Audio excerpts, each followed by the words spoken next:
Commençons par les analyses verticales. Je n'ai besoin que de mon tableau de bord où je vais par exemple créer une nouvelle analyse verticale via clic droit.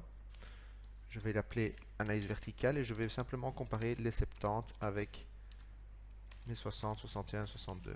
Donc le 70 chiffre d'affaires sera ma référence et les postes 60, 61, 62 vont être comparés à celui-ci.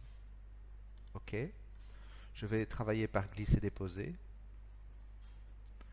Je vais aller chercher mon poste 70 chiffre d'affaires que je glisse ici comme référent. C'est le premier qui a été intégré qui sera le poste de référence. Et ensuite, je vais aller chercher mes 60 que je ne vois pas ici. Voilà, je vais aller chercher les 60, 61, 62 et ainsi de suite. Donc si je vais chercher d'autres éléments qui n'ont rien à voir, ils vont s'ajouter dessous. Et j'ai mon analyse verticale ici.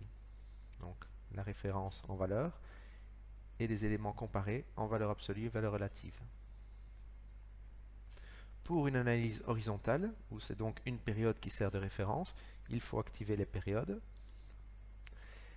Et là, on va bloquer une des périodes qui sera la référence. Donc si je vais par exemple dans mon compte de résultats, je vais un peu agrandir la fenêtre, je vais me mettre sur la période 1 et je vais bloquer avec la punaise pour enfin dire je veux un comparatif avec des pourcentages. Vous pouvez faire les différences ou les valeurs.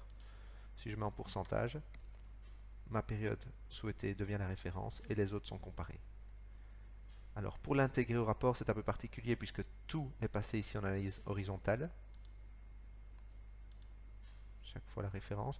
Il suffit d'aller sur l'élément que vous voulez intégrer au rapport et vous faites ajouter dans Word.